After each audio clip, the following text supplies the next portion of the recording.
Ekonomi Indonesia kuartal 3 di tahun ini tumbuh sebesar 3,51% secara tahunan. Angka pertumbuhan kuartal 3 di 2021 ini jauh di bawah perkiraan Menteri Keuangan Sri Mulyani Indrawati maupun Bank Indonesia yang memprediksi di kisaran 4,5%. Badan Pusat Statistik mencatat pertumbuhan ekonomi pada kuartal 3 2021 tumbuh sebesar 3,51% secara tahunan. Pertumbuhan ekonomi ini seiring dengan melemahnya sektor manufaktur atau industri pengolahan. Mengutip data BPS, industri pengolahan adalah sumber pertumbuhan tertinggi yakni sebesar 0,75%. Sektor manufaktur hanya tumbuh 3,68% secara tahunan atau lebih rendah dibandingkan dengan pertumbuhan kuartal 2 2021 sebesar 6,58% secara tahunan.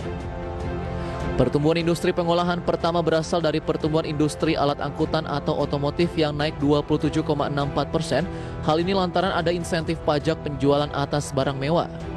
Selanjutnya industri kimia, farmasi dan obat tradisional yang tumbuh 9,71% secara tahunan, didukung produksi farmasi dan obat-obatan untuk memenuhi permintaan domestik dalam penanganan COVID-19. Sejalan dengan peningkatan produksi untuk memenuhi permintaan luar negeri, industri logam dasar tercatat tumbuh 9,52% secara tahunan. Tak hanya itu, industri makanan dan minuman turut tumbuh 3,49% secara tahunan. Sayangnya kontribusi sektor industri pengolahan terhadap produk domestik bruto atau PDB kian menurun. Sebelum pandemi pada tahun 2019 sumbangannya terhadap PDB mencapai 19,70%. Tahun 2020 kontribusinya sempat naik menjadi 19,80% terhadap PDB.